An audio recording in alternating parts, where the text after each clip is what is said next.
Hello and welcome to episode 4 of 2 Pints of Maggots and a Packet of Hooks, the fishing podcast. And what an absolute whirlwind of a couple of weeks it's been for me since our last episode. It all started with my appearance on Talk Sport 2 on Fisherman's Blues show with Nigel Botherway. And it was a chance encounter, really. I thought I'd get an opportunity to have a little bit of a plug, a couple of minutes chat, and thanks for coming. But actually, it turned out to be a good sort of half an hour where we spoke about everything when it came to the idea of this podcast and how we go around getting the guests on as well. So that was fantastic. Really, really good. Followed up then with a feature. So when we talk about the press pack in a couple of weeks' time, it'll be myself in preview course fishing. I was doing a deep water feature fishing for roach and skimmers, and that was a brilliant experience, a bit of a lifelong ambition for me. I've always wanted to sort of get into the magazines and give across a few tips and tricks, hoping that will help people catch more fish. And finishing off just yesterday with legendary sea angling journalist Sam Harris. I went on his radio show on CVFM. And MDK independent radio stations, talking about the Teddy Fisher bait range, because we've now launched our new crushed expander range called Excite. So that was a good opportunity there as well. And he's invited me back to talk about the podcast too. So lots and lots of stuff going on a personal level, which has been great. And it's all a big thank you to yourselves, because if you don't listen, then of course there's no point in me doing these things. So, what's in this episode for yourselves? Well, of course, we've got the press pack as always. I've got all the monthlies. I've looked over the weeklies as well. I've had a little scan on social media to try and find things of interest, and there's lots and lots going on in the angling media. In the tackle shed, again, lots of new releases coming up. We're coming to the end of the river season, but of course, the fish are waking up on our commercials as well. So there's lots to look at as we head into spring. And of course, for the big chat, in the big chair is elite match angler Nick Speed. And he gives a fascinating insight into his, I suppose, him growing up, what got him to where he is today, and about fish swim management. So how do you make those key decisions throughout a match and competition? So lots and lots to go through. Let's get cracking with the press pack.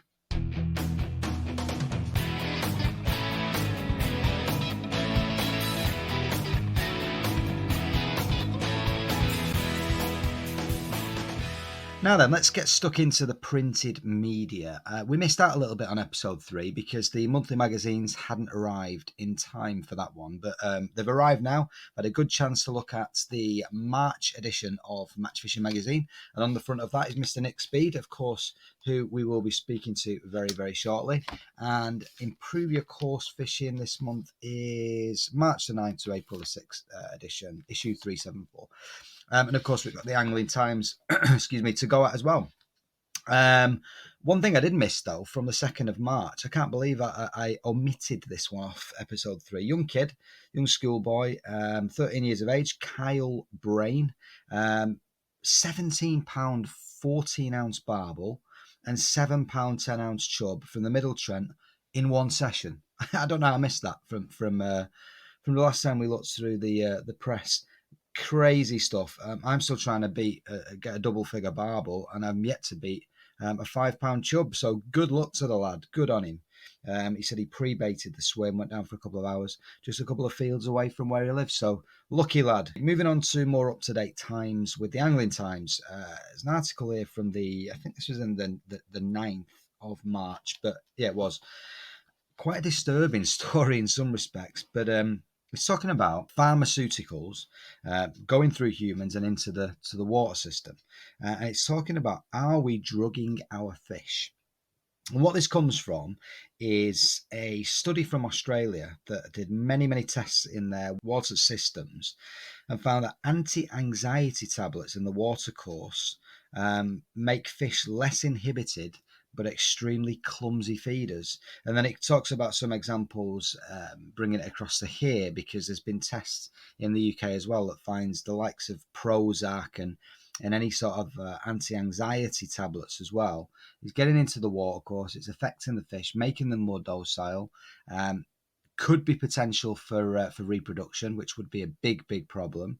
And I just found it a fascinating story, and it probably wasn't given the pages that it deserved because it's such an important thing. However, out the back of it, though, there are many studies that are about to take place, governmental studies as well, to ensure that these types of things, because there's that many drugs getting into the water course, don't affect the environment too much or minimal impact. So, yeah, I found that fascinating. It gave an example of how a perch would be more erratic when it comes to feeding and actually a bit more less inhibited. But when it goes to strike at your bait, it's highly likely to miss because it's going to be quite docile and quite clumsy. So I thought that was a fascinating article and worrying at the same time. Then we come to the Green Revolution. So it talks about Dynamite baits and suffixed line being a couple of the first companies to look at fully recycled items. So the idea for Dynamite baits is that they're aiming for recyclable packaging ASAP. But the other part of that as well is to have the most minimal environmental impacts, if you like, from their factory production as well. So they're looking at making their factory a lot more renewable energy, combine that with their recycled packaging, and gives them a really good green footprint. And I'm before I went on to the show with Nigel the other week, he was actually talking about this as a precursor to our chat, and I just sort of chimed in with that straight away that I think we'll see more and more tackle companies looking at this. It's absolutely vital. You know what it's like when you go onto the bank and those anglers that sort of leave litter, which is my absolute bugbear. I hate seeing litter. I hate seeing litter in the street. I hate seeing litter around fisheries even more. And yeah, it's when you've got stuff, ground bait bags or whatever, that's taking years and years to break down. It's just scandalous. And what annoys me even more is when fisheries provide bins and anglers still don't go and do it. There was an image at one of my local waters a week or so ago, Woodland Waters, where the anglers had been carping. I knew who they were because I drove past them on the way out. I recognised the peg from the picture, and there must have been 3 shopping bags full of rubbish just left on the peg. Okay, the bags were tied up, but so what? Just take it with you. I don't get it. So yeah, more recyclable packaging or biodegradable packaging, more power to them. Good on them. Suffix, on the other hand, really interesting concept. They've made a couple of monos now made out of recycled line. So that's a really interesting concept that you're making new line out of old line, if you like. So that's a step in the right direction as well. The final thing that I saw in the weeklies was a very interesting article around otter fencing. So I was shocked to hear the other day that my local water, where I was fishing a winter league till everything got stopped up in Metheringham, a place called Fen Lakes, and that they've got otters. And I thought about it. I thought, wow, there's no real waterways, big rivers, etc. for quite a distance. There's lots of little dikes and becks that run into the river Witham and places like that. But I would have thought otters would have to travel a fair old way, which just goes to show the devastating impacts that they're having on many, many fisheries. And my understanding is that to get this fencing that goes round is quite difficult at the minute. There's many places that it's in high demand. So this article caught my eye because it says, and I'll quote what it says: a forward-thinking company has begun using discarded fishing line to help protect carp from otter predation. Fence posts using otter fences are usually made from wood. But Steve Carey, the man behind the firm Reworked, which creates products from waste plastics that aren't normally recycled, is using posts made from old line to protect stocks at his fishery in the northeast. This innovative solution is a result of a partnership between Steve and Viv Shears of Anglers National Line Recycling Scheme. Viv, whose organisation is close to reaching a landmark 10 million metres of recycled fishing line, is delighted with Steve's work. What a great idea! So he's building posts for his otter fencing out of old fishing line. Moving on to online, and it was good to see, we did get a bit of a scoop off of Rob Hughes in episode 3. He mentioned some real big things that are going to be happening with BT and On the Bank, etc. And that is starting to come to fruition because I spied yesterday and I dropped Rob a note to say it sounds fantastic. But it was on the Tackle and Guns Facebook page. where it explained a brand new angling TV show has been announced, and it's going to be called Angling Outlaws. It will see a group of non-angling sports personalities taking up fishing for the first time. They'll be guided by expert anglers who will learn different disciplines and undertake fun challenges in their efforts to become competent. It's going to be hosted by Rob Hughes. He'll front the show, and there'll be special guests from the world of angling to offer instruction. Rob says it's a brilliant concept and sure to appeal to all viewers, anglers, non-anglers, and sports fans alike. We all know how our great sport is, and with Angling Outlaws, the wider world will see it too. Filming will commence this summer, and the show will be broadcast across BT Sport in early 2022. So more great news for the sport. The more we can get it out there, the more we can get people trying, and the more we'll get a future for everybody. So that's very, very exciting. Okay, moving into the monthly magazines. First up, what have we got? We have got Matchfishing magazine. Now, of course, I've already mentioned Nick Speed is going to join us very shortly. You'll hear him on the big chat. But he adorns the front page of March's Matchfishing mag. He talks about key decisions, swim management, and as I say, we'll delve into that a lot further on the big chat. There's another very, very good article. I think it was page 50, if I can just double check that. And it's from Dan Webb. There's a heck of a lot of thought gone into this. There is 1, 2, 3, 4, 5, 6 pages of, it's called Master the Tip. And basically it's all about the importance of the float bristle. Way too much to discuss in this short press pack feature, because as I say, there's 6 pages worth. But he thinks about it a lot. There's a lot of thought process into what tips to use, in what circumstances, etc. And he believes, Dan Webb believes, that as anglers, we don't think about that enough. We spend a hell of a lot of time thinking about the stem, whether it's wire, carbon, nylon, whatever, but do we think about the bristle as much? As I say, there are 6 pages to go out there, so it's a heck of an article. Very, very interesting. I certainly never thought as in-depth as what he goes into here. So there we go. I mean, for me, as long as it goes under, I'm happy as Larry, but I see where he's coming from. Also great to see in Matchfishing magazine on page 86, young lady, 16 years of age, called Lottie Wotton. She's talking about improve your silverfish fishing. It's at a place called, let me find the name, Burton Farm Fishery in the Midlands. And she's putting together a lovely net of roach. And it's just quite nice to see, you know, a young lady angler, keen as mustard, putting together a cracking net of silverfish. And good on her, and good on Matchfishing for getting her involved as well. Moving on to improve your course fishing, a couple of things that caught my eye. First of all, page 39, a very, very good article with Xenia Drury Gregorek, the daughter of the owners of Anglers Paradise down in Devon. She does a fun and interesting article about getting your kids on the bank. So it says, mum of 2 gives details and her top advice for getting kids and families into fishing for the first time. And some really top tips around sort of preparation, ensuring that you keep the kids engaged, how to sort of spread the session out so they don't get bored, or if they are catching, that they don't get too overexcited, and managing their expectations, etc. So a very, very good article. And I'll be in that sort of position very soon where, you know, I can't wait to take my little girl fishing, but she's just too small at the moment. And even when she's big enough, you know, it's, well, how do I get her to enjoy the day? So I'll be keeping that article to one side, and we'll be revisiting that. Another interesting piece is on, let's skip back a little bit, page 34. And this one is by a chap called Harry Pardo. And this is called Time to Plan Your PB Bream Campaign. Now, I fish for bream all the time. Love catching skimmers in commercials when the carp aren't feeding, or even in between the carp. Great, you know, they're weight builders, etc. But I've never targeted big bream. I have started thinking about the upcoming summer. I've started thinking about the river near to me on the Witham, where there are some big bream shoals that come and go through spawning. And I'd love to catch a big old, you know, warrior of a river bream.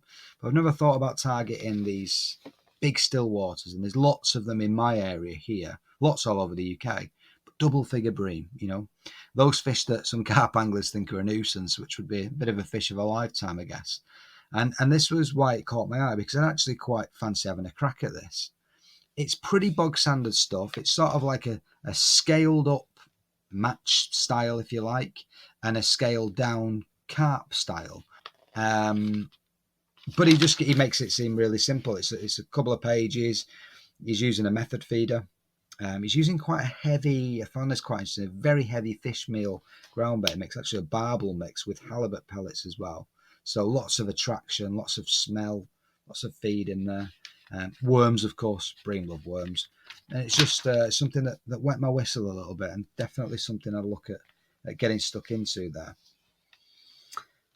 Page 84 is an interview here with Sarah Collins of the Get Hooked on Fishing charity. And we'd spoke about this charity a number of times in episode 1 and 2, with Keith being an ambassador of the charity.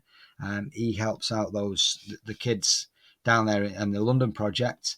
And out of that, of course, Tommy got in touch with Dave Preston and has then gone and provided the charity with all the Fuca bait that they want, which is great, because some of the kids, they're a bit, iffy picking up live baits, maggots, worms, etc. And Fuca takes that away.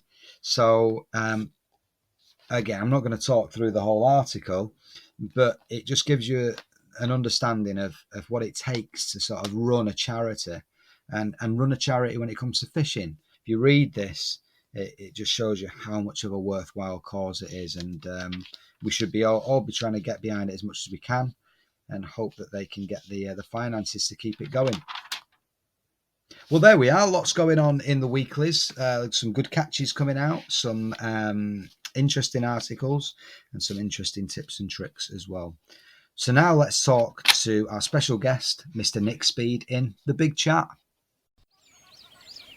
Teddy Fisher Baits specialise in the manufacture of fishing ground bait and additives. We combine a 40-year-old proven fish catching recipe and the experience of our skilled team. Fishing is an adventure, and here at Teddy Fisher, we strive to make that adventure a success. Go to www.teddyfisher.co.uk to see our full range of baits. Welcome to the big chat, and on this episode, we've got all-round elite match angler, Dynamite baits and Shimano backed Mr. Nick Speed. How are you, sir? Good evening. I'm good, mate. I'm good.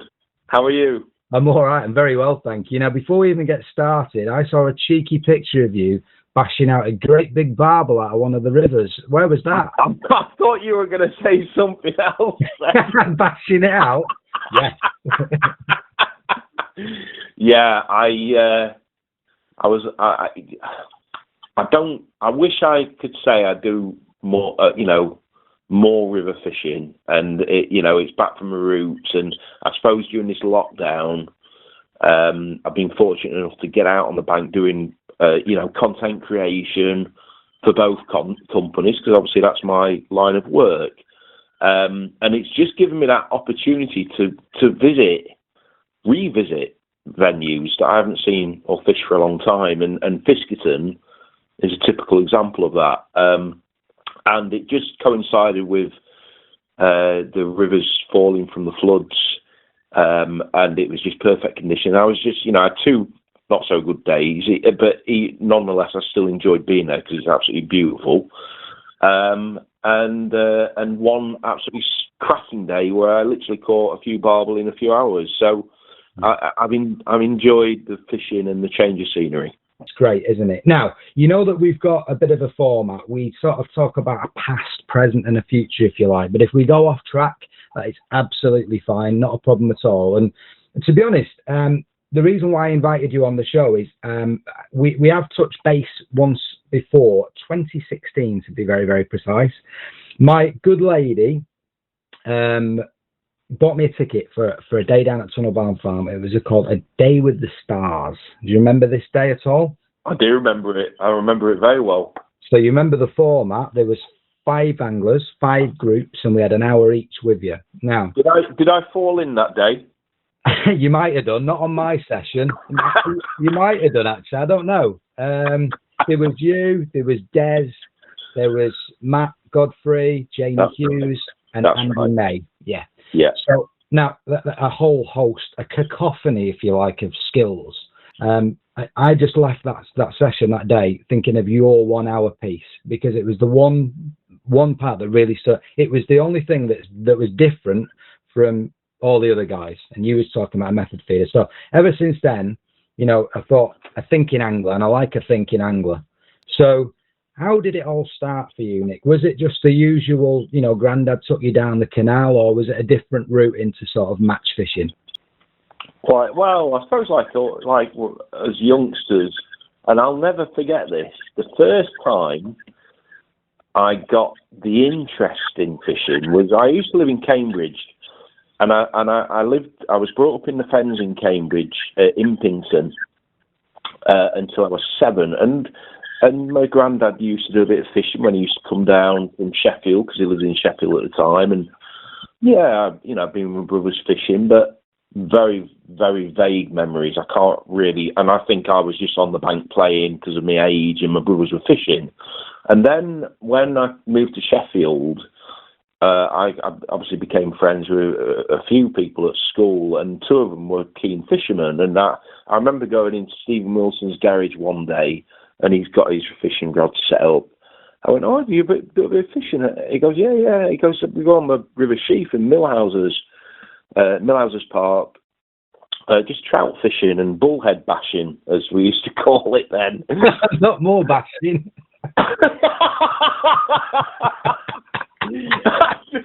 Anyway, so actually, I remember my first ever fish was a bullhead, and obviously after maybe a couple of sessions catching bullheads, I got very bored. I wanted to catch a better fish, and I'll never forget this. And I was sat at the bottom of the weir, and there's a little bit of a high wall that slopes into the weir, and I was sat on a summer's day, and I snapped my line. Obviously, I had no tackle whatsoever, all borrowed off Stephen, and I'd snapped my line, and my bait was in the water, and I was tying a knot to connect everything back up. A clueless knot at that time. And lo and behold, I felt something tugging. I lifted up. I've got a pound rainbow trout on the other end.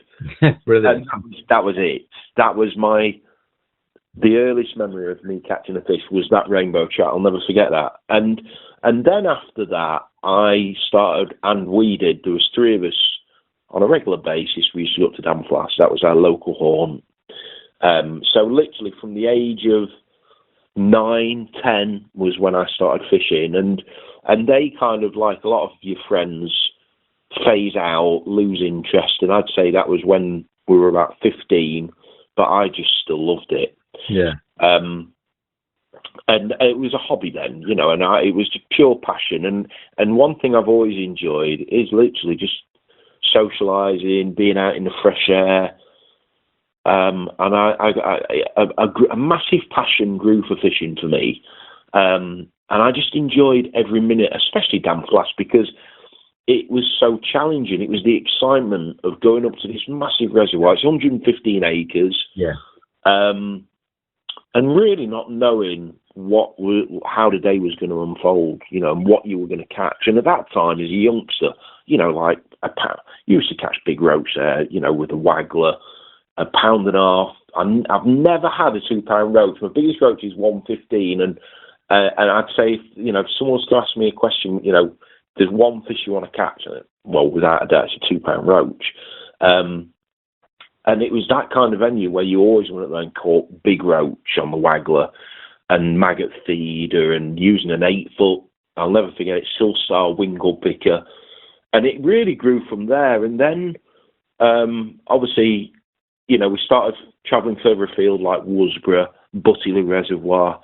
And then when I passed my driving test, that was massive for me. But Damflass holds a lot of fond memories because it was where I won my first ever match. I was 11.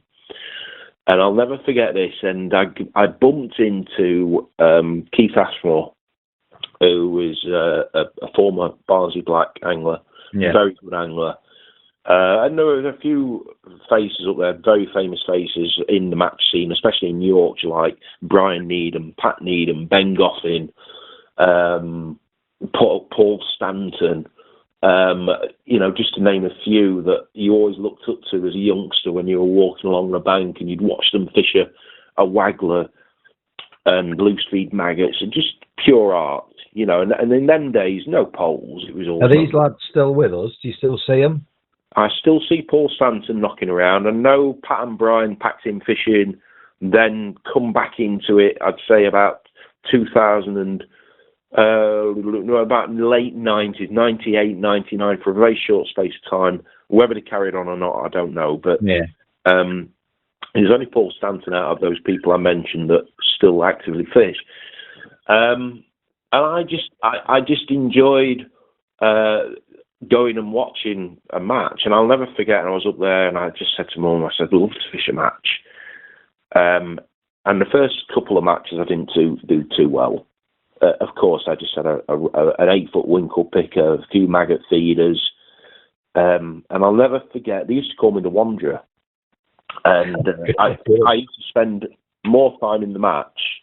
And the match entrance fee then was £5. It was £5 entrance fee. I'm kind of like showing my age a bit out here, aren't I? Do you know? I know what you're saying. That's the worrying thing for me. I remember them still star pickers, but yeah.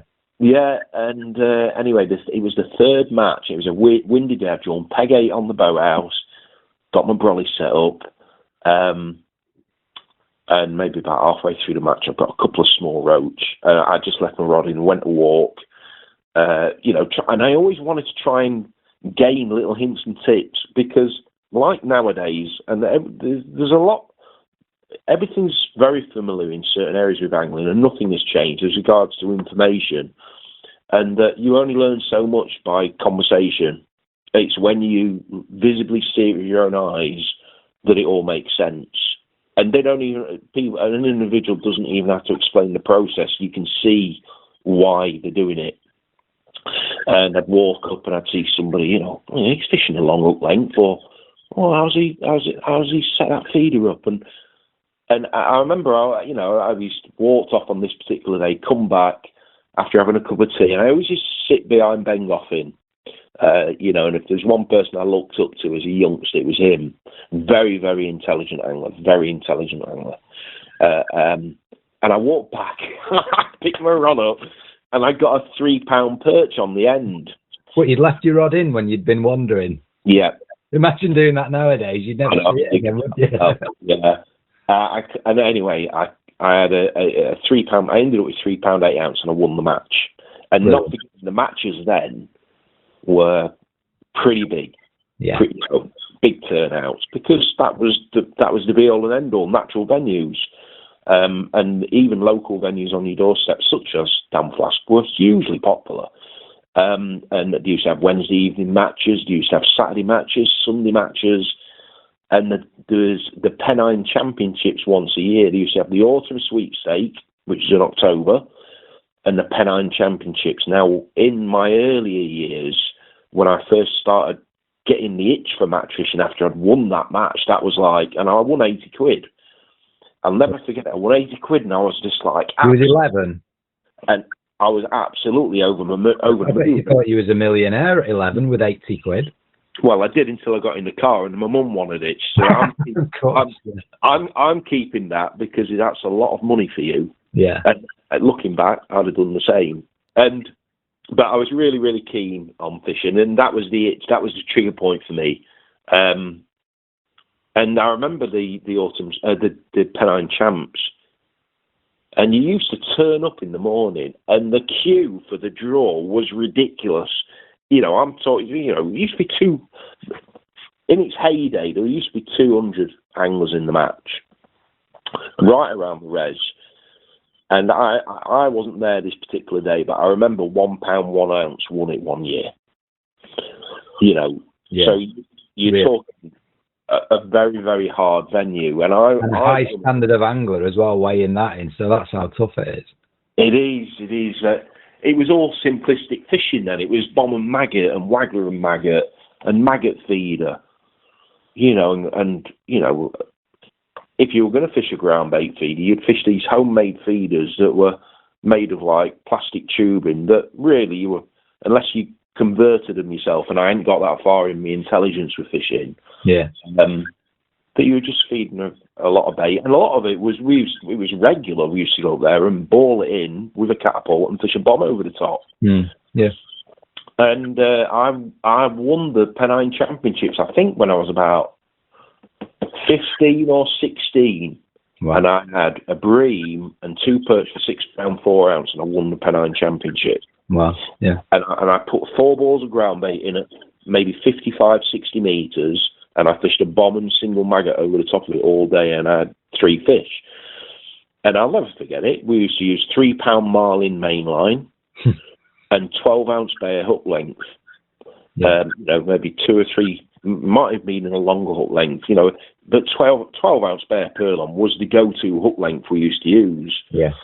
And a mustard size 23. We always used to use small hooks. It was wherever we went, we used small hooks. And then Fleet's Dam, they stopped. Alan Hansen put some bream in when they netted Clumber Park. And Alan Hansen brought 5 ton of bream when they netted Clumber Park. The rest of them went in Welvet Lakes. I'm sure somebody will give me a bit more information, but that's exactly what happened.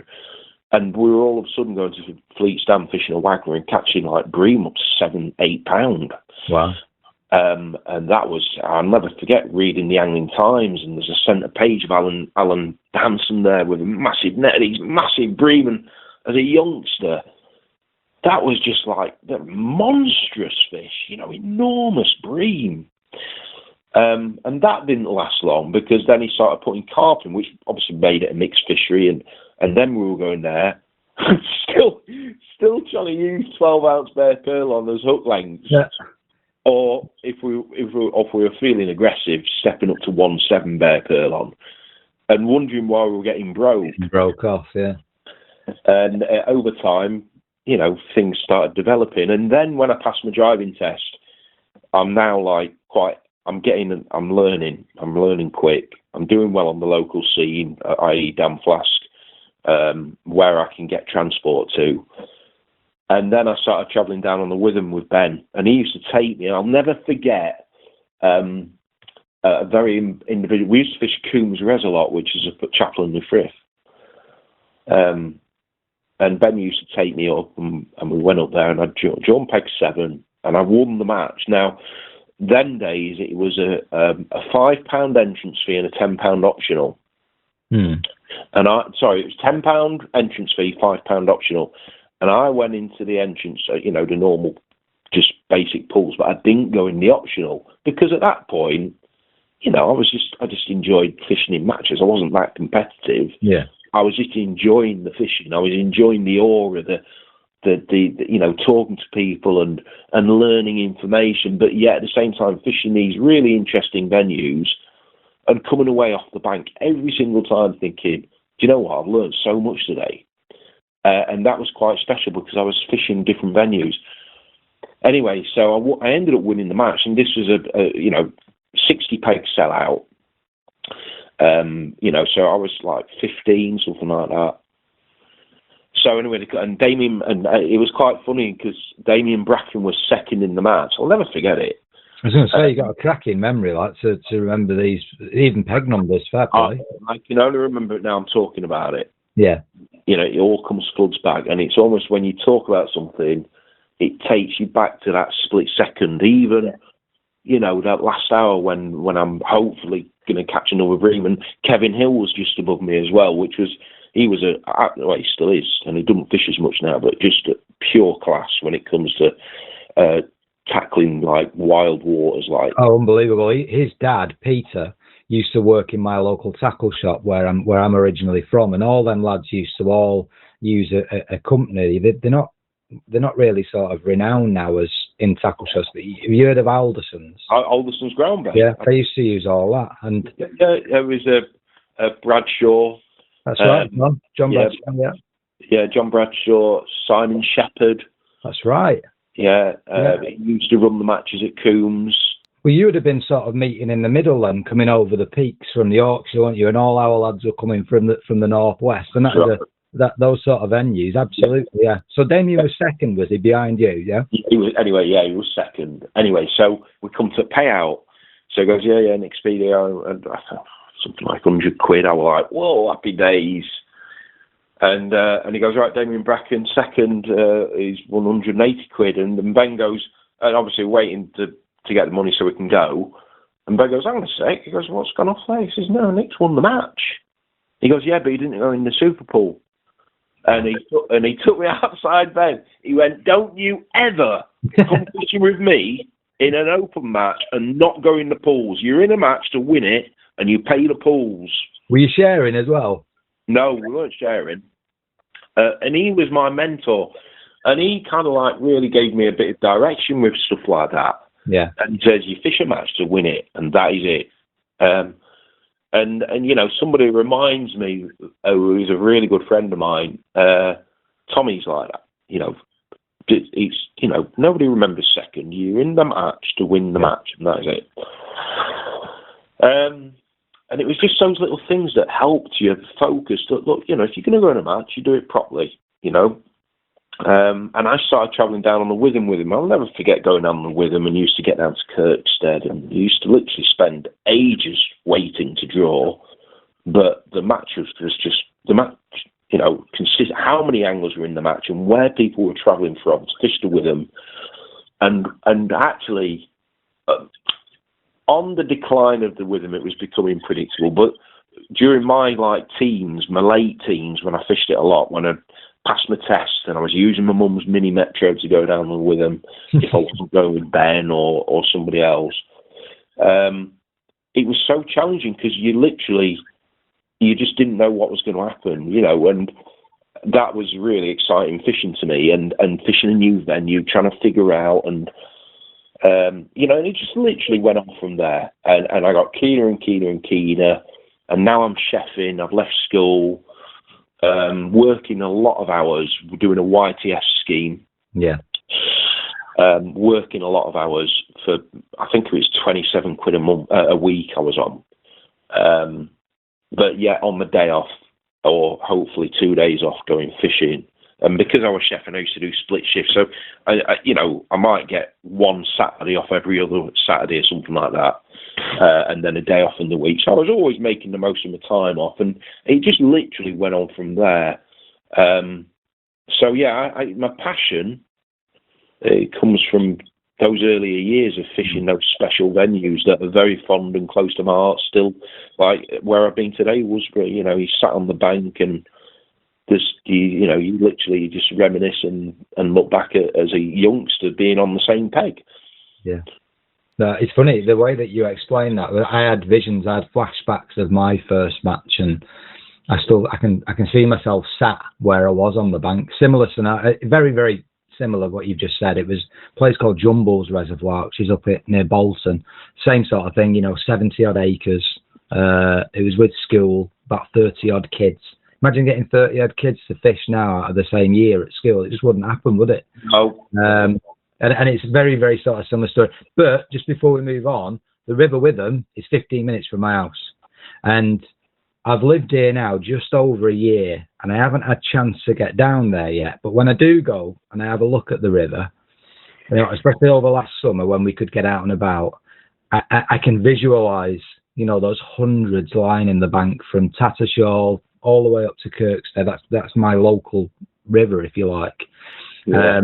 And funnily enough, I'm chatting to a lot more locals as I start getting into the area and chatting to people, and there's some bags still to be had, you know, Nick. You just need to know where to go and when, and that's what I've got to learn, so I get on the right peg on the right day, somewhere around June the 18th, I imagine, next year, a couple of days after the season's over. I can't wait. So you just whet my appetite again thinking about it. Yeah, I think if you looked at the Witham, I'm sure that it holds, if not more, fish than what it used to. Yeah. And this coincided with commercial fishing, that there was a sudden decline on venues like this, especially Fenland waters, you know, where there's a lot of agriculture going on, farmers are using stronger nitrates, and as a result of that then obviously bled into the systems, killed all the weed,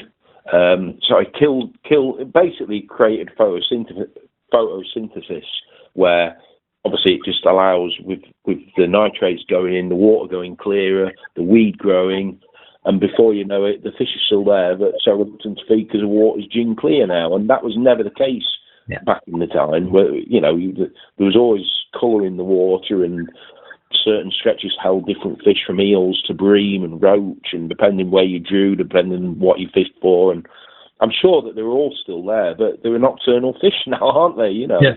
In terms of that evolution then of your match fishing, what I found really interesting there is that none of that was a club. You were straight in with opens. Is that right? I've never fished in a club ever. And I'm seeing this theme. The more I'm listening to you top guys, and a lot of them, Andy Bennett said a similar thing on the Guru podcast, is that he was sort of just straight in with the opens, no messing about. He said there was a real fascinating thing that he said. And he said, if you join a club and you're beating the best in the club, you're doing it right for that level.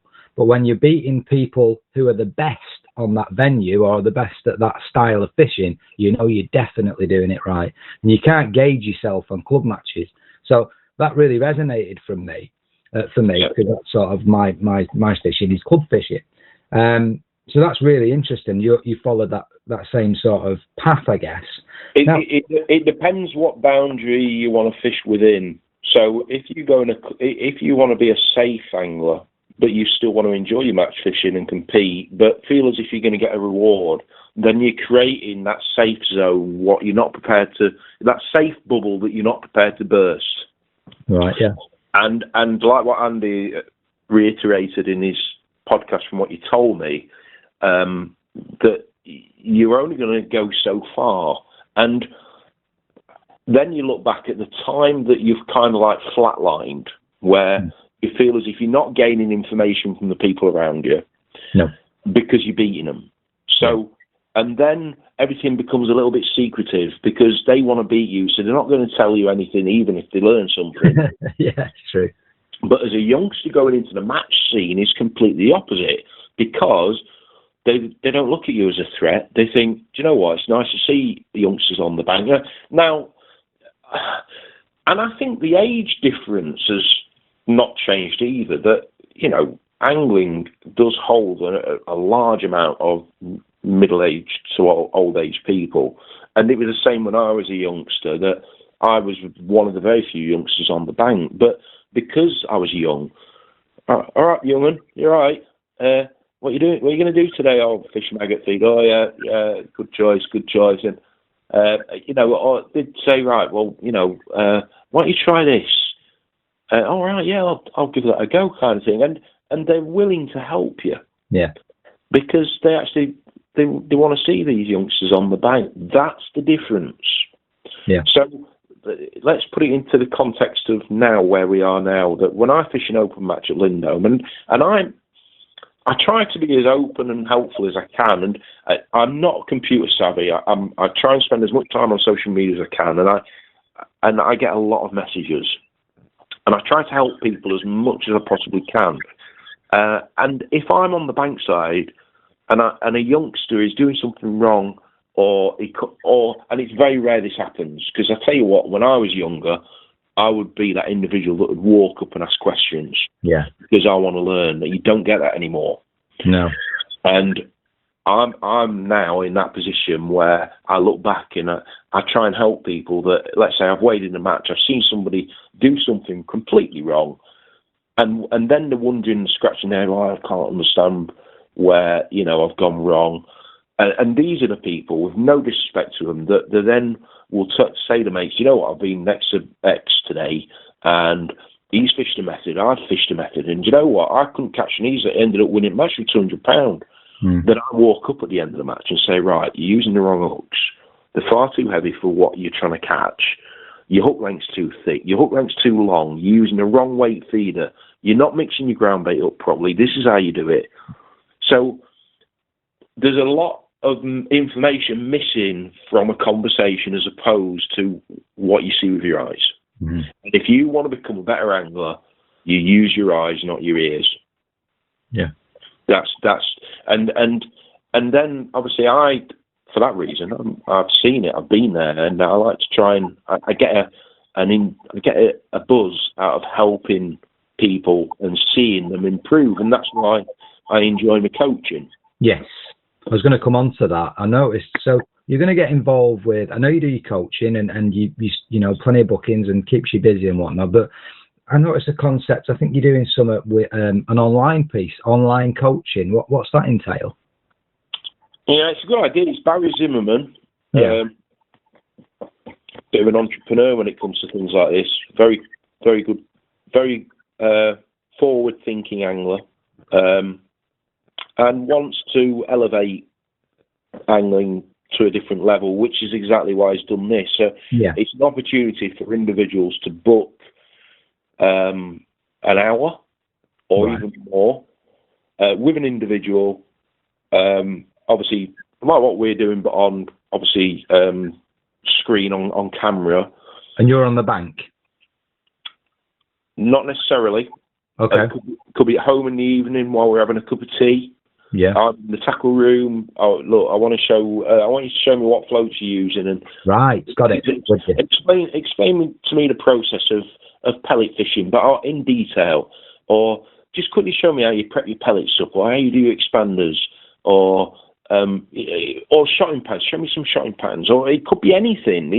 The world is your oyster as an individual, and I think it's a great idea because of the current situation that we're in, for an individual to sit down for an hour and to think, do you know what, I'm a bit clued up, I'm a bit lost with this approach, and I'm losing my confidence in it. I need to speak to somebody about it. I need somebody to speak to somebody that can actually give me some logic behind it and some confidence and give me a footprint to work from, and then I'm in the right direction. That's what's on offer.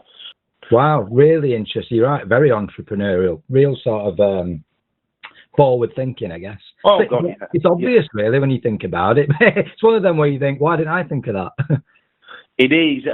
And to be honest with you, if it wasn't for Barry, I wouldn't have done it, simply because, and this is quite funny, it's quite funny, you know, and I've worked hard to do what I've done, from being a chef, and I've been chefing since the age of, obviously, 17 right up to, how old am I now? Oh, yeah, 39. Yeah, 39. I'm 49, so I stopped chefing when I was 39. And, you know, my last few years at chefing, I was head chef for Chef University for 8 years. And I've worked really hard in that time during chefing as well, and doing well in matches to be in this position to actually coach people. But also, I'm a consultant for 2 companies. I'm actively on the bank doing promotional work, whether it's to do with the companies or the magazines, DHP or Angling Times, and answering questions, doing shows, and there's those little things like online that I'm sure I am going to make time to do it, but I wouldn't have thought about it myself. No. And maybe if my income was in question, then yes, I think it would be a direction to look into without a doubt. You know, another source of earning a bit of money, and more to the point of actually getting positive feedback from the general public out there that are using this platform, so to speak, and helping them catch more fish, you know, which in turn is ticking all the boxes. It's giving that enthusiasm. They're going to catch fish. They're going to go fishing. They're going to go into the shops. They're going to go tackle. They're going to be happier people. And then you're going to get the reward from an individual saying, you know what, I'm so glad you told me about that, because I've had the best days fishing I've ever had, or I've won my first match, or do you know what, I've doubled my match weight. I've broken my personal best match weight. Yeah? Those little words mean an awful lot to somebody that puts a lot of time into fishing, and that's all you need is that praise at the end of it. Well, I wouldn't say it's praise. It's just somebody's thankful. Yeah, absolutely. What you're saying is correct. It's worked, and it's had a positive impact. Yeah, very true. Well, let's have a think then. Let's talk about elite anglers, because what you've just said there has fascinated me, because I think there's a really weird misconception that all you lads who fish all the big matches and win all the big events, it's a relatively small pool of anglers that are very consistent. You would be in that bracket, absolutely, making big finals, consistently winning leagues. I mean, how many times have you won Winter League now at Lindholm? 2, 3 times, whatever it is. Yeah, I've won it 3 times in the last 2 years on the trot, and that's why I was a bit gutted with this Winter League, because I thought, you know what, I'm going to make it a hat trick this year. Exactly, yeah. It's just my aim was to make it a hat trick, but no go, finished, signed off. No. And rightly so. It's what it is, isn't it? It's just, but it's that level of consistency anyway. It's this elite level. I think the general public seem to think, well, I'd be that classic line. I'd do that if I was fishing every day. A lot of people, you're not fishing every day. You've just said you've juggled a job working as a chef for the last X amount of years, as well as doing your consultancy stuff, as well as doing your media stuff, as well as doing your coaching. It's not like you're on the bank 7 days a week and that's what makes you as good as you are, is it? No, it did. There's a lot of people. Well, it's like what you say, the misconception really of what an individual's job role is, and that's what it is. It's a job, and I'm lucky enough to say that it's my job and it's my hobby. And then the disadvantage to that is it's 7 days a week. You cannot escape from it, but I don't want to escape from it because I love doing what I do and I'm passionate about it. But there's more to being a sponsored angler than catching fish. So you have got in the match scene an awful lot of anglers that win a lot of matches, but can they talk in front of a camera? Can they write their own features? Yeah. Are they open to the public? Are they warming to the public? Can they speak in the right manner? And that's just a pinchful of it. There's so many ticks that you need to put in the box in order to class yourself as the right character, so to speak. I'd say. Yeah. To promote a company and to promote a brand. And that's I won't say the hardest part, but that is the testing part to it, and that comes with time and experience. And I'm lucky enough to have been given that opportunity when I got made redundant, and it's just progressed from there really. Apart from the what we just said, the dedication, the professionalism, the listening, the learning. On the last podcast, we spoke to Rob Hughes, and I asked him a question about, because obviously he watches a lot of you guys in these big matches, and he observes, and as you rightly said already in this episode, watching, you learn a hell of a lot. And I said to him, what do you think makes the difference between your average club open, occasional winner, to these lads and lasses that are consistent, and I said, is it just decision making? He said mainly, but a lot of it's having a bit of flexibility as well. It's decision making on the day, but it's also just your general understanding of techniques and tackle. And that brings me to the real thing I want to sort of talk to you about during this episode. I see that you adorn the front of Matchfishing magazine this month, looking very dapper. And I've not seen it. I've heard it. I know Dave Weston said it's going to be front cover, but I've not actually seen it yet. Am I looking pretty attractive? Oh, you're looking sharp. Don't worry about that. Yeah. Us follically challenged chaps are always leading the way, of course. But it's not to ruin it for the listeners and obviously the readership. And I'll probably cover it off anyway in the press part of this episode. But it's all about what you call swim management. Now, try and explain. It's hard to explain whilst we're just chatting away, but I guess that's the essence of what these podcasts are about. I've purposely not gone in depth about tactics and things on this. It's about the person rather than the tactics. But when it comes to this swim management, it's so important. The decisions that you make throughout that 5 or 6 hours, what dictates you to change? Is it purely just, I'm not getting bites, I need to move? Or is it perhaps a change in weather? Is it something that another angler by you has done? What is it? I know it's hard to explain. Let's take a step back.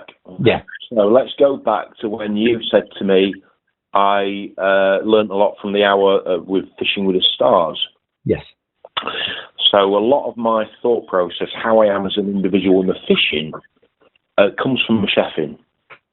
So I really do enjoy cooking. I always have done. Maybe then I loved my chefing, but I loved my fishing more. So I was looking forward to my days off. However, when I started getting really in depth with my fishing and looking, especially the commercial side, where it was a revolution, where there was a crossover, wasn't there, where your anglers that wanted to do it had to kind of like divert from natural fishing to commercial fishing, and some people understood it and some people didn't, and it wasn't a case of some people liked it and some people didn't. The fact is, some people understood it and some people didn't, and the people that didn't understand it, with no disrespect to them, but that is the only way of looking at it, diverted back to the natural scene, and the rest of them progressed in commercial fishing.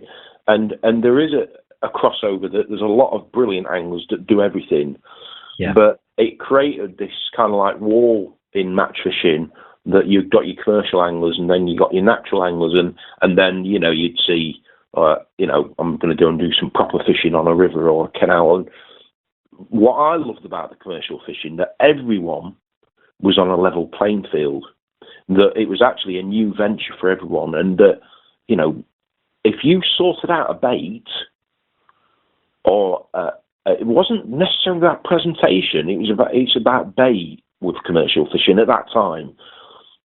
All of a sudden, new bait come on the scene. Paste fishing, for example, margin fishing with ground bait. And I'm on about the first person I remember with ground bait down the margins was Kevin Baxter. Mm-hmm. Kevin Baxter and Steve Clark, as far as I can remember, and I'm on about 96, 97, talking a long time ago. Coming on 25 years, yeah. They were the first to feed ground bait down the edge and like reap the rewards. And there was, let's say, for example, the meat fishing at Hawcroft. You got the likes of Steve Cook, Jamie Mason, and I was doing well. And it was that trigger point for me where all of a sudden I learned so much in a very short space of time about how the fish wanted to be caught. So all of a sudden I'm using this bait that I'm like thinking, you know what, everything loves this bait. So I then did some homework, and I went home and I diced some meat up, and I got a tank, and I timed the fall of the bait, which was 18 inches, 7.5 seconds, and then with it, I wash it. Oh, sorry, it was longer than that, but then I washed it off in warm water because at Hawcroft you had seagull problems. So I wash it off in warm water, and I've diced it up, and it's gone from 9 seconds to 7.5 seconds. It's falling quicker now. So now I know some of my bait's getting to the bottom, and then I wasn't getting seagull problems. So the other anglers were getting seagull problems. So they were pushing fish into my peg. I'm feeding bait that everything loves, and all of a sudden, my catch rate and the amount of matches I won in a space of time there was, quite astounding. Really, I'm not a big-headed person, but I really knew I'd figured something out, and it lasted for quite a few years there. And in the summertime, from the spring to the autumn, and in that time, what I used to do is always used to take the water temperature. So I used to take the water temperature in the morning. And what I learned was, over maybe 2 or 3 seasons especially, was as soon as that water temperature got to 9 degrees in the autumn, the meat stopped working. But you'd get to, let's say, the back end of October, you'd get on the bank, thought, it's a bit freezing today, coat on, and you get settled, and God, it's absolutely freezing, a lot colder than last week. And as a human being, you're then thinking, well, I better cut down on my feed. I better start feeding maggots or micro pellets to catch everything. And then you'd put the thermometer in the water and it'd say 10 degrees, and you'd think, no, it's still going to work because it's 10 degrees. And then I'd sit there, and it might take longer for it to work because obviously the algae is now dying, so the water's getting a little bit clearer. So the fish are a little bit more spooky. They're going to hang further out in the middle of the lake. And when that light does finally drop or changes, when in a fish's head, it's all to do with light, in my opinion, that it's a trigger point where they start moving and looking for food. All of a sudden your lines come alive with 90 minutes to go. That is hawk all over. Yeah. And the amount of matches I won in the autumn from knowing that it's going to work, just keep feeding, it's going to work. And that is exactly what happened. And in the last 45 minutes, you get 8 carp or 40 pound of skimmers in the last 40 minutes and 8 carp. Or it was just like an explosion of bites from experience, then knowledge, which then gives you confidence, and then it gives you the patience. And that's the format, what you look at. And what I figured out was understanding nature. And little things like, and it all stemmed from, I've talked about it quite a few times, I fell in the lake, end of a match, red hot day at Hawcroft. I went for a swim. It was like being in a warm bath, leveled my body up when I got to the middle of the lake in the reed pool, and it was like I put my feet in a bucket of cold water. It was like, oh, that's cold. And yet above my waist was warm. All right, it makes sense why the fish want to be shallow now. Yeah. They don't want to be down near the bottom. Right, I need to look into this further. And then I looked into the columns. So you've got your thermocline. Thermoclines, yeah, got you. You've got a thermocline. Then you've got, above that, you've got the hypermillennium, and below that, you've got the lower millennium. So the warm air, the wind, the sun warms up the top level. That's a hypermillennium. As it cools, it falls below the thermocline, and that's where it's colder, but it holds more oxygen. The colder the water, the more oxygen it can hold. The warmer the water, the quicker it's released. So that's why the fish want to be in the warm water, but that's why they follow the wind, because the wind pushes oxygen into that warm water. So you could have one end of the lake where the wind is blowing and everyone's catching. They're catching on the short pole, down the margins. The other end of the lake where the wind's coming from, everyone's struggling for a bite. But I can guarantee to you, if that wind all of a sudden changes direction and a ripple becomes apparent in that mill pond area, all of a sudden things start working. And it's not that the fish move, it's the wind puts oxygen into the warm water. And it's like if you're not really feeling that well, you feel a little bit lethargic or whatever, you walk past a fish and chip shop, you can smell it, but it doesn't really do anything to you. But if you feel like, your normal self, moving around, happy as Larry, all of a sudden, even if you have some food, you walk past a fish and chip shop, all your senses get going, oh, do you know what? I don't mind a fish butty or fish and chips or a portion of chips. It does something to you, and that's what it does to fish, that those fish are present in that area, but they need that shimmer, they need that oxygen, they need that cover from the wind. It's those little things that give you that knowledge for making decisions in matches regarding what's happening to the fish, what depth they're at, and like what I explained to you with thermoclines, and then air pressure makes a massive difference, especially with F1s and carp. It's so susceptible to air pressure that if you understand where that thermocline is and what happens to it, which can instantly change at a split second. Let's say, for example, you get an angler, you fish the same peg twice, red hot day one day, catch shallow, can't get a bite on the deck, liner to death if you put a deck rig out, and you can only catch down the margins or shallow on the pole or pellet wagger or method feeder up to an island, and then the following day, it's overcast. So that angler's thinking, right, I know what my plan is. I caught doing this yesterday. And then the following day, it's completely different because the fish are at a different depth. And that is purely dictated by low and high air pressure. And then when you understand that, then that helps you make those key decisions at the start of a match that the average angler would never even consider. No, because they're all having conversations that, how did it fish last weekend? Pellets, 18 inches deep, and everybody's slapping away when the fish might be sort of 3 foot deep. Yeah. Exactly. So, and it's those little things. And then when obviously the big question is like what you said to me initially about how do I make these decisions? Well, like I said to you, And it always makes me laugh. And I do it I am quite a laid-back person. And I have, in the past, been renowned for coming to my peg very late. Mm-hmm. But also a lot of that was doing it on purpose, and I still do it. Is that just to let everybody crash around and make a load of noise before you sort of sneak up? Exactly. Now, there's one question or one statement that I always believed that I figured out. Why do M pegs or pegs with space catch more fish? Mm-hmm.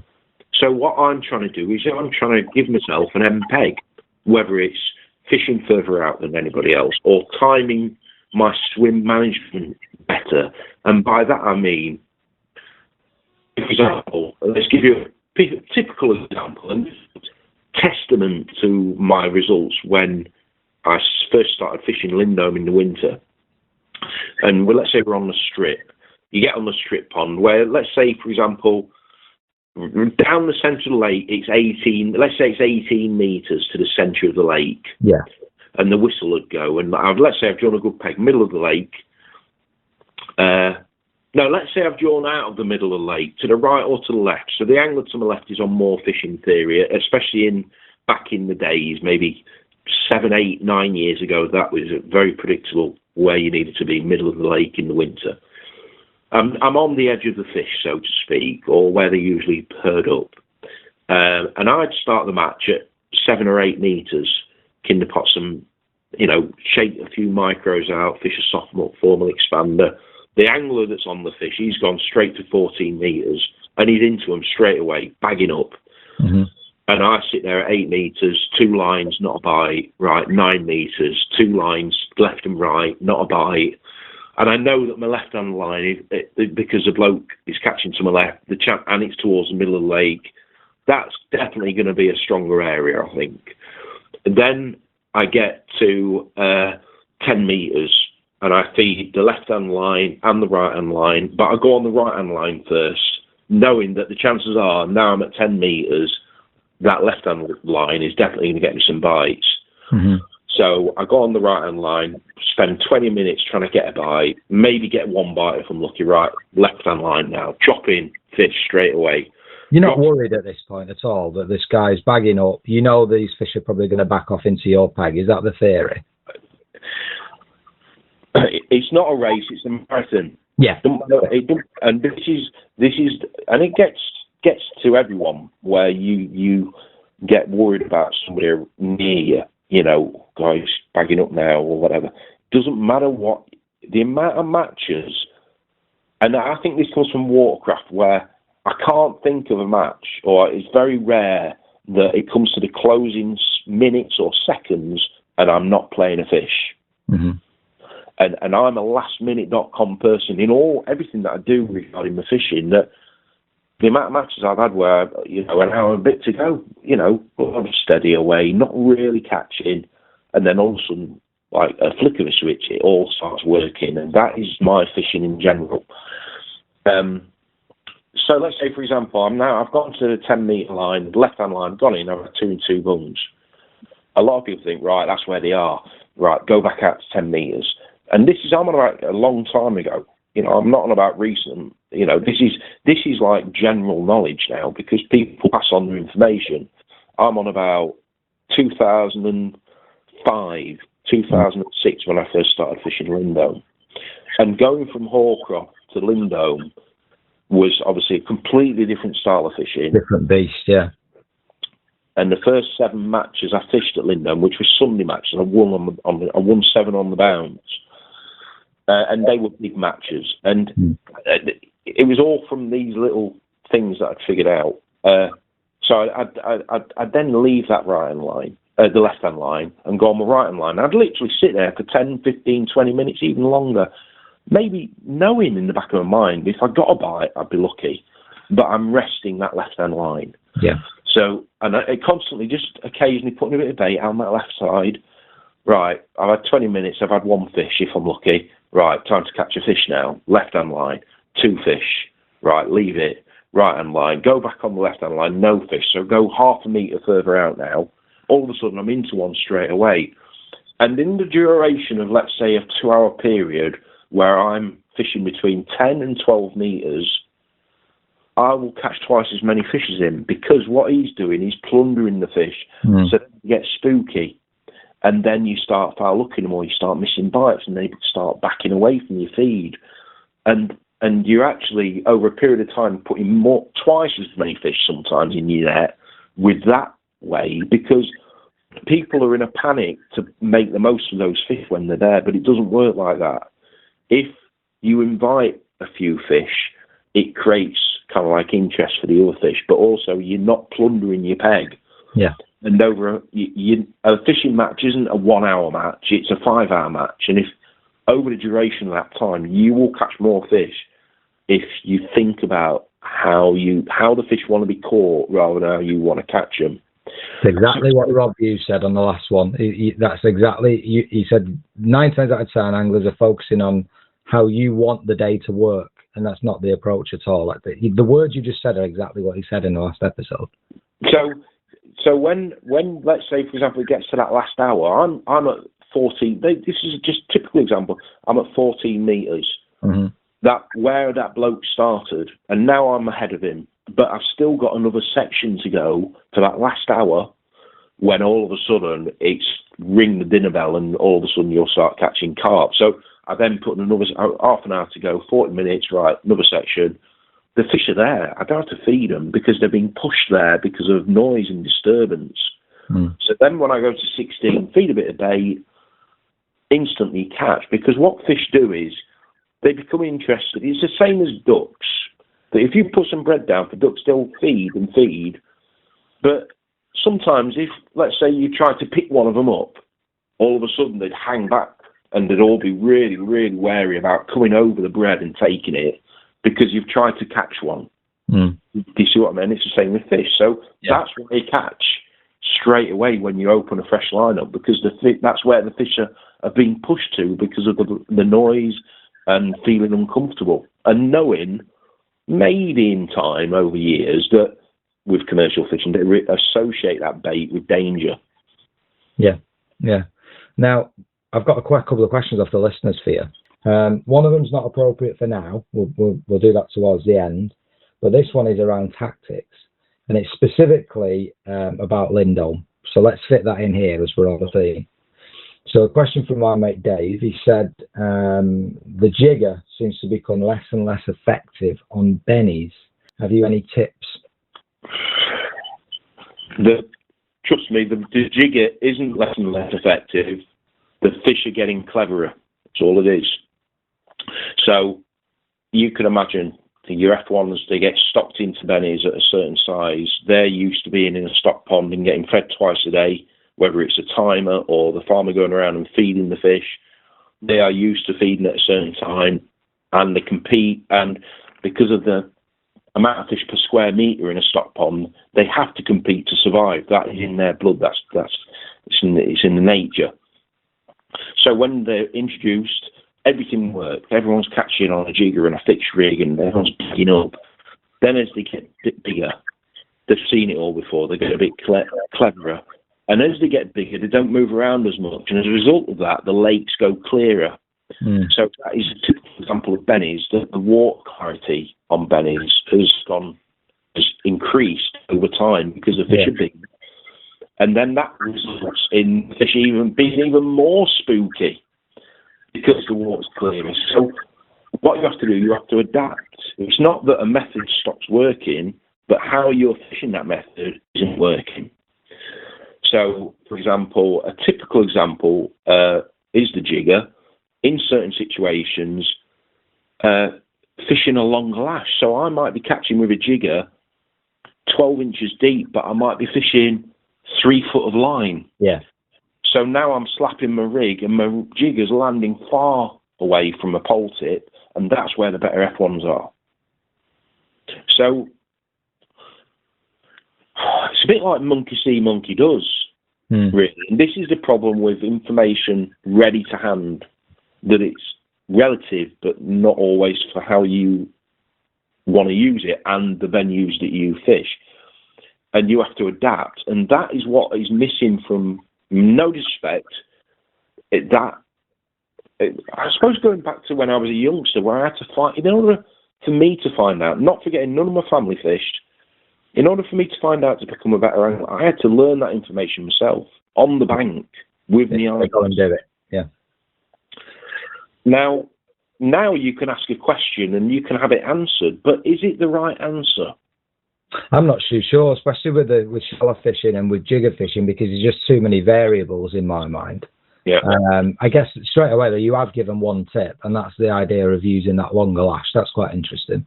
Yeah. So little things like what I started doing, and it was one day out of laziness from not tying enough hooks, using a 6-inch hook length. Yeah. So you can imagine a jigger. You've slapped your rig. You've not had a bite on the slap, so then you lower it to where you think the fish are, and sometimes they're inches deep. So you lower your rig so you know you're kind of like maybe 10, 12 inches deep.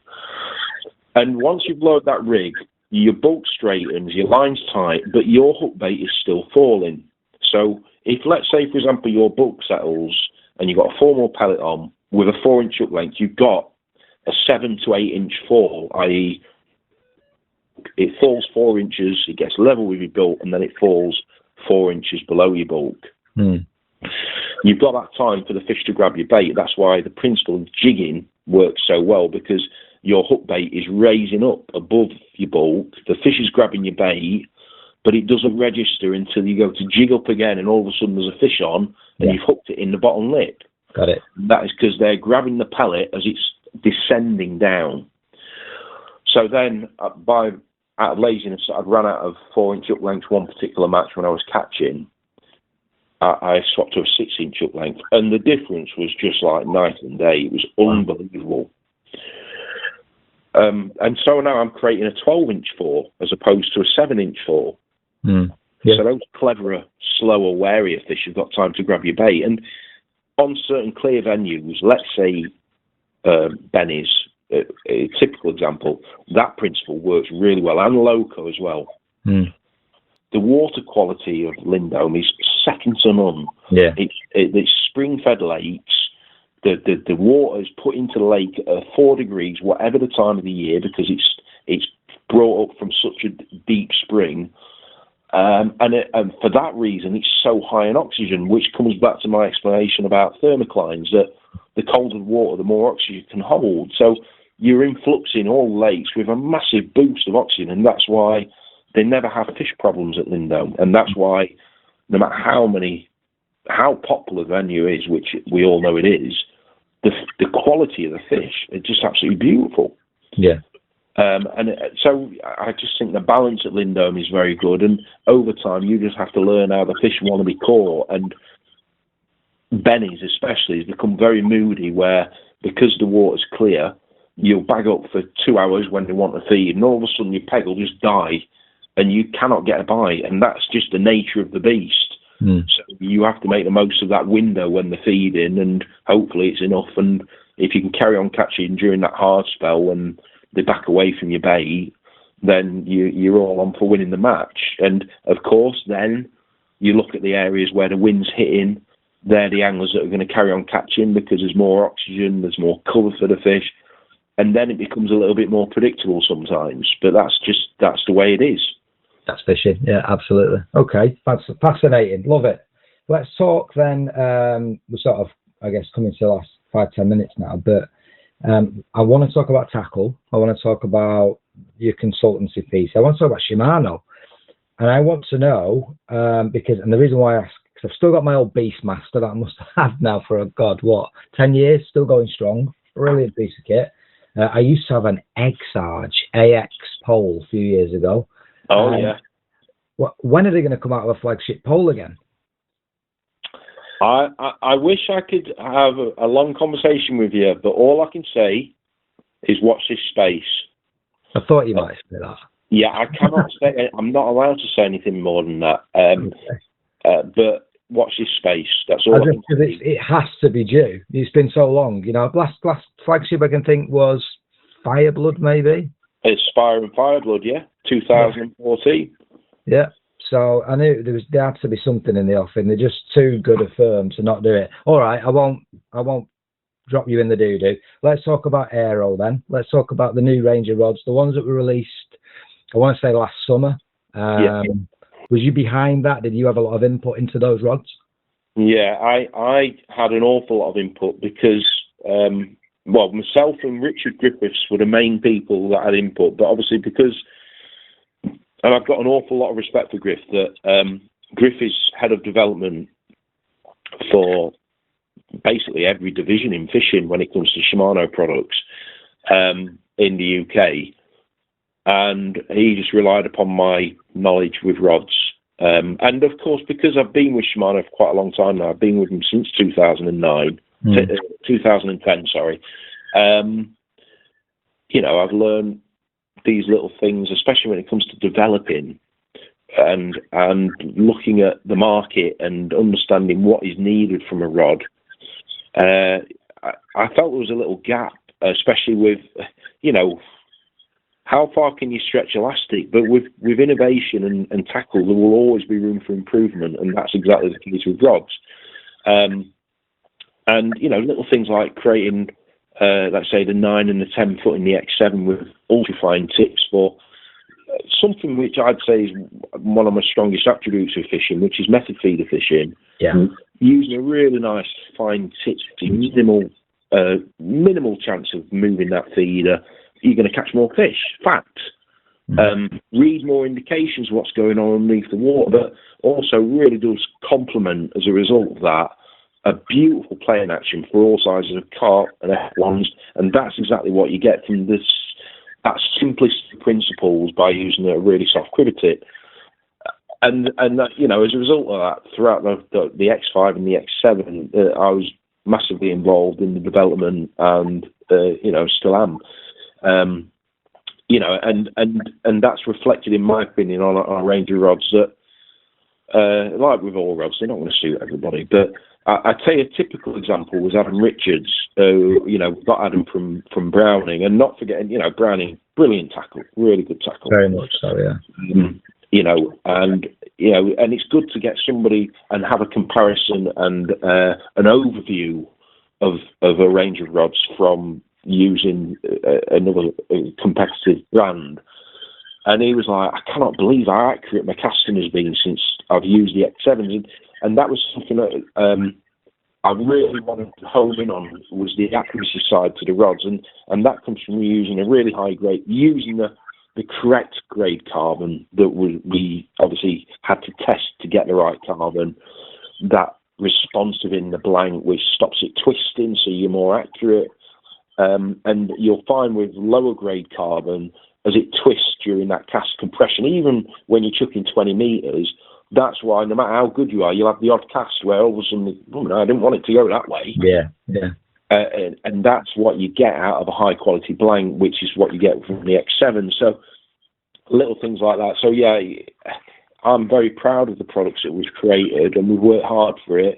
And it's just going to take time for that Aero brand to grow, because like what you said, in all honesty, I'm sure there's a lot of people out there that might be looking for a rod and have not even picked up the Aero rod. And it's just a case of having that opportunity in a tackle shop or on the bank of picking up a rod and actually having a waggle with it. But it's amazing, actually, because it's not until you actually catch a fish with a rod that you really understand how good it is.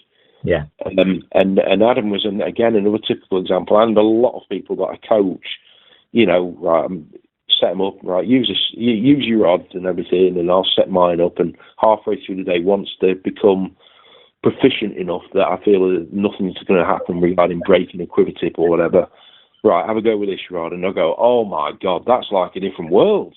and it's almost like you're using braid when you're commercial fishing, which obviously we don't, but that feeling that you get when you hook into a fish and you can, oh yeah, that's in the mouth, definitely, and you can feel every single movement of that fish, and that's what you get from a really responsive blank, which is what we've achieved, So, that's the story behind Aero, and how, as a company, we really wanted to get back onto the match and course scene by starting off releasing a range of rods, and everything will follow in time very, very soon.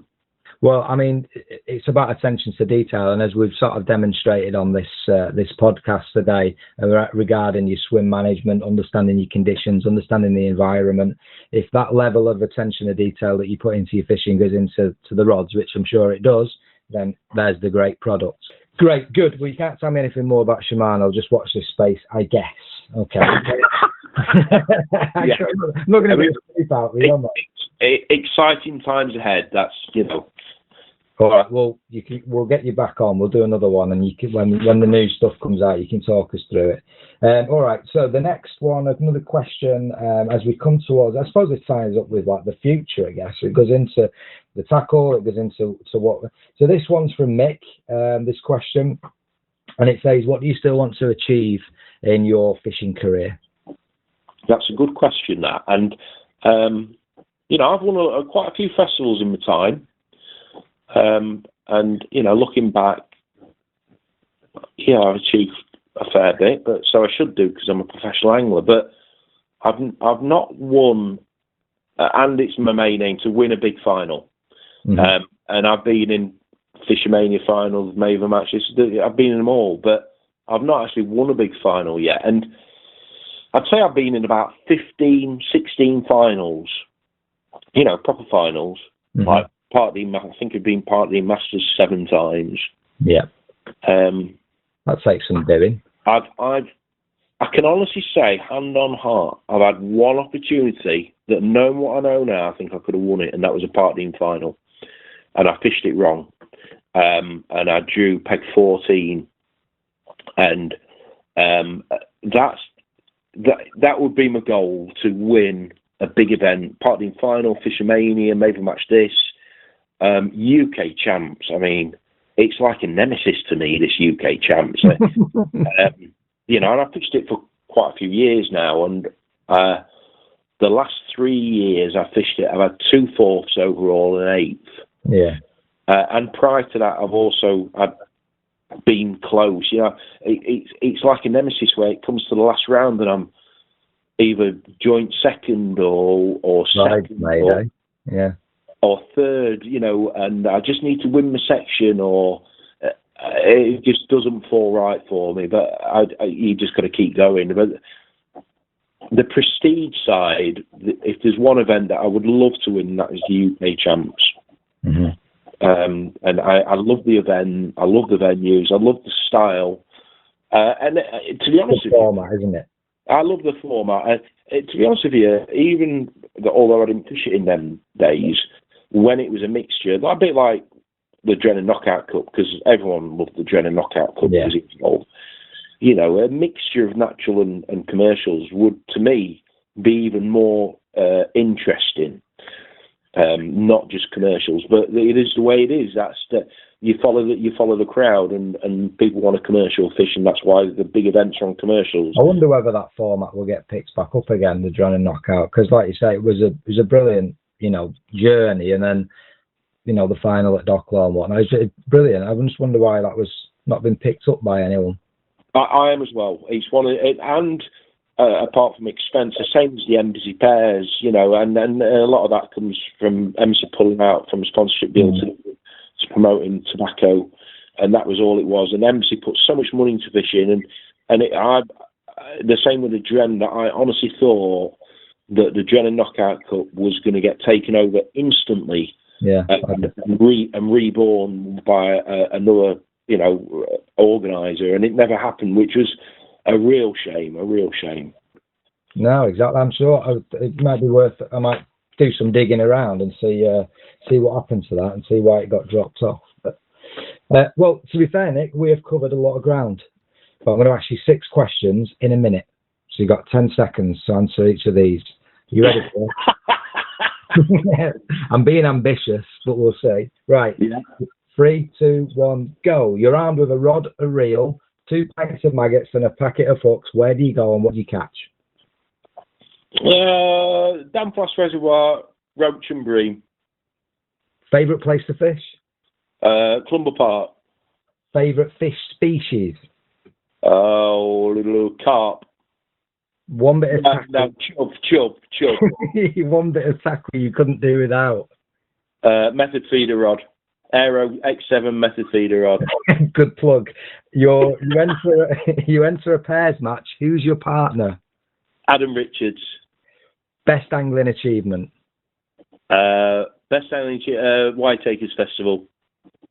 There we go. You weren't far off a minute. Well done. Good effort. Nick, it's been an absolute pleasure. I hope we can do this again and dig even deeper. I wish you all the success with the aero range. I'm sure it'll do very, very well. And looking forward to seeing the new products from Shimano and Dynamite as well. Thanks for joining me. Brilliant, mate. Thank you. For all your fishing needs, be sure to check out Fishing Evolution. Boasting 2 floors of branded displays, visit our recently expanded superstore at Hadley Road in Sleaford, where we offer a huge range of tackle from all of the leading course and carp brands, such as Nash, Fox, Corda, Drennan, Preston, Guru, Daiwa, and many, many more. You can also follow us on Facebook and Instagram, where we share all of the latest news and updates about products available in store. Okay, welcome to the Tackle Shed, where I have been poring all over the internet and the monthly and weekly magazines to look at items of tackle I think might tickle your fancy. The first one that I've come across, I wished I'd come across this a couple of years ago, www.tackletidy.co.uk. Essentially, they are injection molded organizer trays, I guess, for various manufacturers of seat boxes. I remember a couple of years ago, I got a Daiwa. I think it was a 150 SB. I quite liked it. It was good. It was like a traditional style seat box with a deep base. The challenge, what I didn't like and why I got rid of it in the end, was that the side trays were very thin, and there was no dividers in there. And I ended up sort of bit of sticky back plastic, some foam, making my own dividers. Very sort of Heath Robinson, not great at all. And it just turned out not to be for me. Well, this company looks like they take the hassle out of all that. You simply go on the website, choose your manufacturer of seat box. For example, for me, I've got a Matrix. I choose Matrix, and there's various organizer trays that fit inside your seat box's tray. It takes all the hassle out of dividing things up. So I really like that. That's something worth having a little look at if you want a bit of organization in your seat box. Next up, moving on to the weekly Angling Times, the 9th of March edition. There's a silver section there. It's talking about tackling spring silvers, whether it be on a waggler feeder, whatever it may be. It's covering a wide range of tactics to target silverfish sport. But the one part that caught my eye was around the rods, the rod piece. So first of all, the Daiwa Connoisseur range. And the reason why I mentioned this was because over the last couple of episodes, we've spoke about this, the original range. Episode 1, Keith Arthur pointed out as the purple one of the 90s is his favourite piece of kit he couldn't do without. Episode 2, Tommy Pickering spoke about the designing of that rod, how well it sold and how much they exchange money for even to this day. So moving on now, and I found the latest version, a very reasonable price as well, around £150. I'd be really interested to see that range, get my hands on them and see how they match up to those predecessors, I guess. So it's sort of, it mentions about how it's good enough for trotting a stick float, for dace, chub, whatever, right the way up to punching a slider float out. So they look like a versatile range of rods at the Daiwa Connoisseur. Also in there is the range of Drennan Acolyte waggler rods.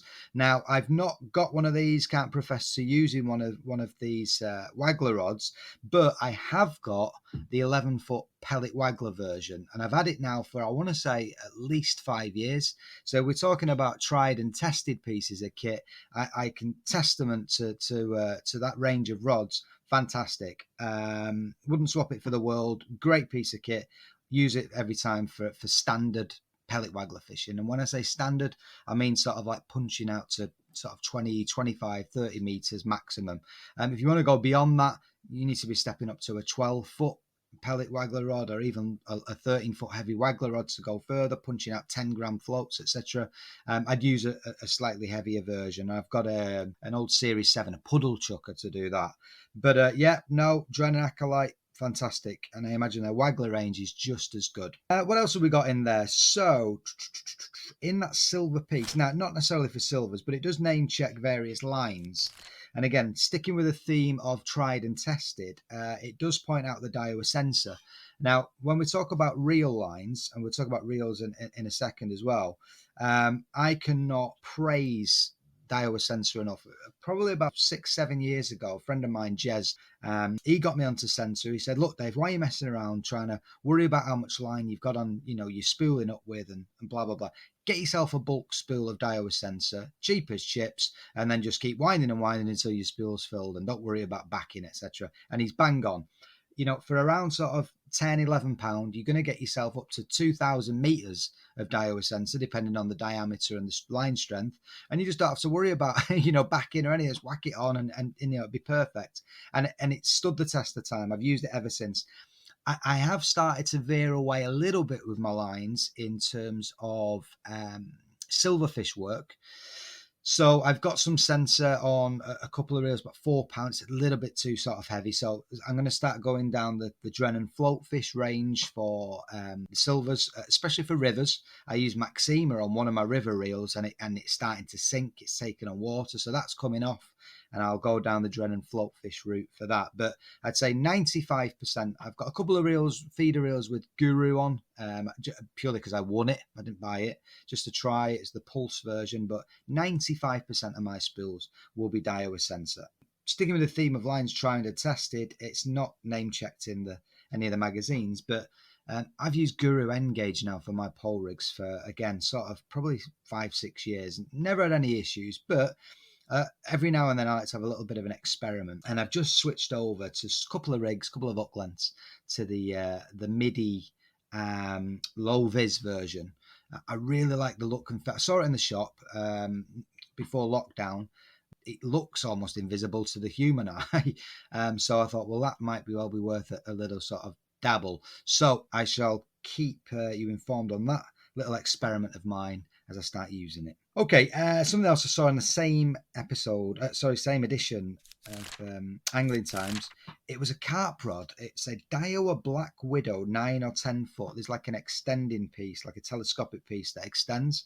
Now, I'm no carp angler. I said this to Rob Hughes on episode 3. I catch carp, commercials, matches, etc. Absolutely, but I've never fished for carp. I've never sat there, with the buzzers out, a boilie, a PVA bag, all the rest of it, etc. And it's not something that I probably will do in any sort of great depth. But when I saw this rod, it almost like wet my whistle a little bit, because for the sake of 35 to 40 pound, it can cast up to 60 yards, can cope with leads up to 3 ounce. For a beginner or an occasional carp angler, I think that would be absolutely perfect. We know Daiwa gear is great. Okay, it might be a budget version, this Black Widow, but for me, it looks absolutely spot on. And I could be tempted to sort of treat myself to one of those.